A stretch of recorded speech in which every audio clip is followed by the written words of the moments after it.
Good morning and a very warm welcome. This is the Breakfast Rundown on TV1. I'm Therunee Karunaratne. We're coming to you live from our Newsfirst studios here in Colombo.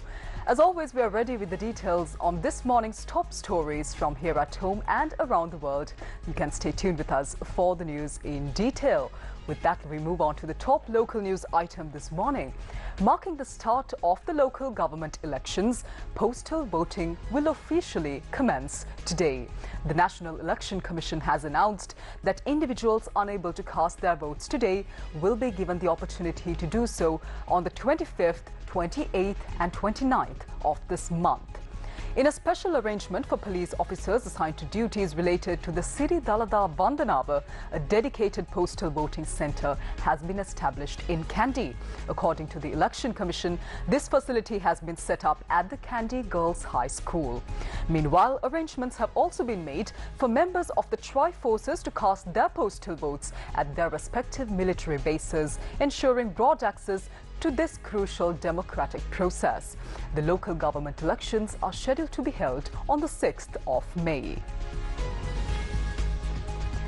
Meanwhile, a motor accident involving an army jeep and two motorcycles occurred last night in the Nochiagama town. The incident took place at around 9:30 p.m. when an army jeep travelling from Gaul to Mankulam collided with a motorcycle heading toward Nochiagama.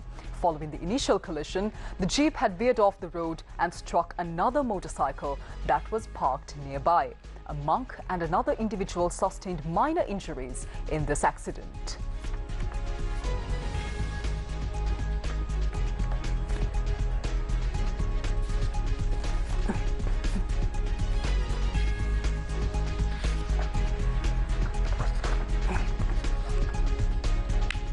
And in more local news, Sri Lanka police has requested the general public to avoid visiting Kandy for the Siri Dalada Vandava today and tomorrow, that is the 24th and 25th, due to the large number of devotees already present within the city. A statement issued by the police noted that over 400,000 devotees have already arrived in Kandy for the sacred veneration of the tooth relic of Lord Buddha. The police have advised the public to consider visiting on another day for ensuring a more comfortable experience without overcrowding. The Siri Dalada Vandanava, which marks a very special religious and spiritual experience for Buddhists worldwide, continues for its 7th day today. Following special religious observances for the sacred tooth relic at the Sri Dalada Maligava, the Siri Dalada Vandanava, which begins at 11 a.m., is scheduled to continue until 5:30 p.m. The Siri Dalada Vandanava, which commenced on the 18th of April, offers devout Buddhists the opportunity to pay homage to the sacred relic for 10 days, concluding on the 27th of April. Now, at the request of the President, the Siri Dalada Vandanava is being held under the guidance of the chief prelates of the Malvathu and Asgiri chapters and under the direction of the Diyavadana Nilame of the historic temple of the sacred tooth relic in Kandy.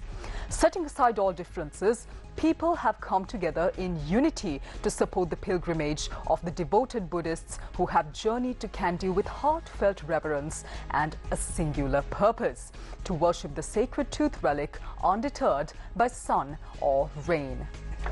Now, members of the Tri-Forces, police and other security divisions continue to work tirelessly each day, providing devotees with water as well as refreshments to ease their pilgrimage. Special bus services have also been arranged to facilitate the return of worshippers who visited Kandy for the Siri Dalada Vandanava 2025. With that, we move on to more local news this morning. The Ministry of Education has announced a major update to the Mahapula bursary program aimed at ensuring timely and efficient distribution of funds to university students in the coming years. State Minister of Education and Higher Education, Dr. Madhura Senaviratne, stated that the University Grants Commission has been tasked with updating the list of eligible students and establishing a centralized database in order to manage this bursary process. According to the State Minister, the initiative seeks to eliminate existing delays in the disbursement of the Mahapula bursary, which is a vital financial support for thousands of students who are part of the state university system in Sri Lanka. Now, going forward, the UGC will directly coordinate with the Mahapula Higher Education Scholarship Trust Fund to distribute the bursaries, marking a significant step towards enhancing transparency as well as efficiency in the system. Now, in a move to strengthen the local dairy industry, Milco company has announced plans to establish 500 milk sales outlets across the island.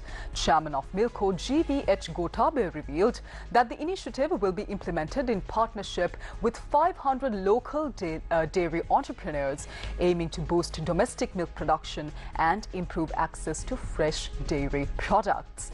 The project is being carried out in collaboration with the Regional Development Bank, ensuring financial as well as logistical support for participating entrepreneurs. Officials say this initiative will not only promote local dairy consumption but also create new livelihood opportunities across rural areas in Sri Lanka.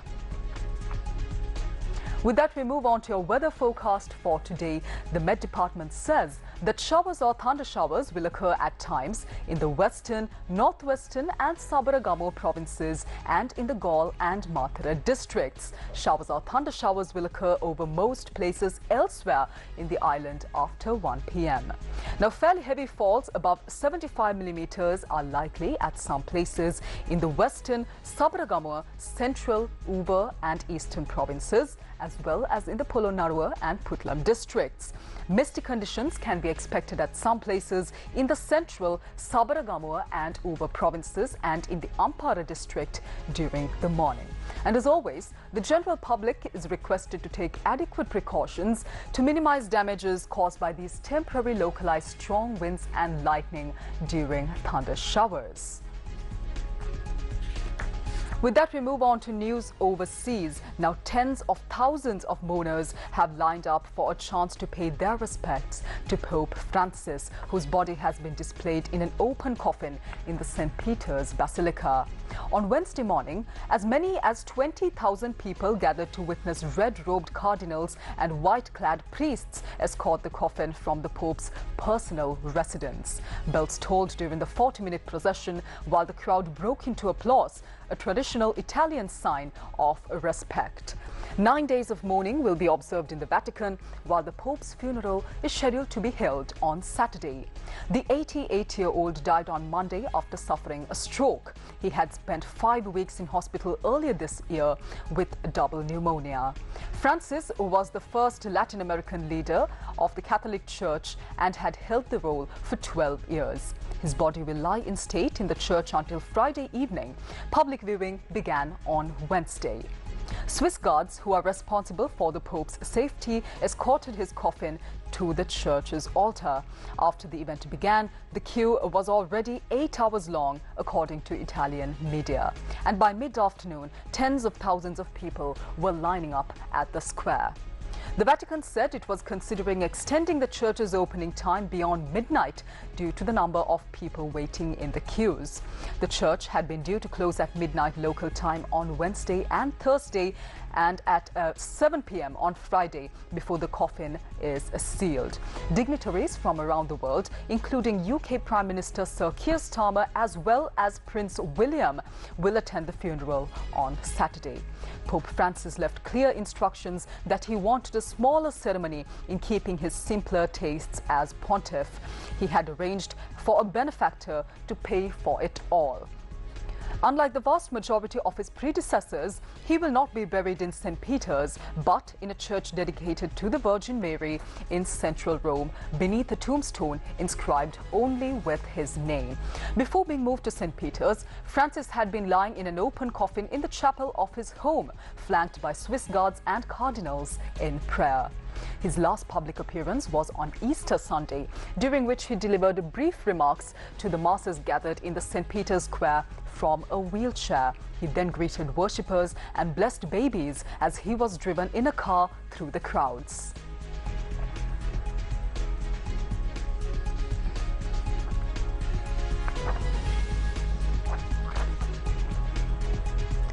Shifting our attention to neighboring India, India has announced measures targeting Pakistan a day after 26 people were killed by gunmen in an attack in Indian-administered Kashmir.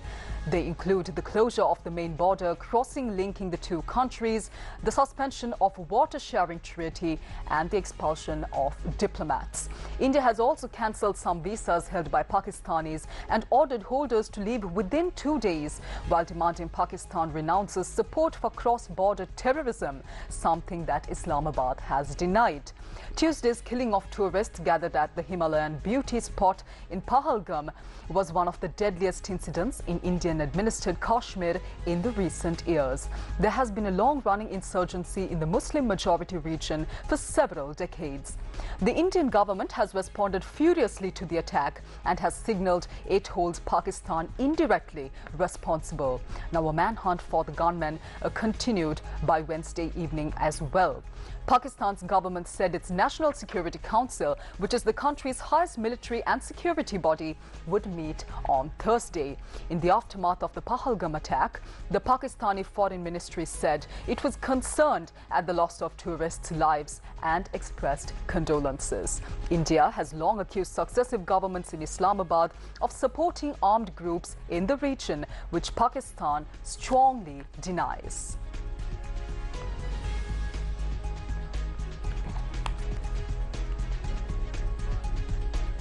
Well, that's a wrap of this morning's edition of the Breakfast Rundown on TV1. You can join us once again tomorrow, same time, 7 a.m. for more of the very latest from here at home and around the world. Take care. Have a wonderful day ahead.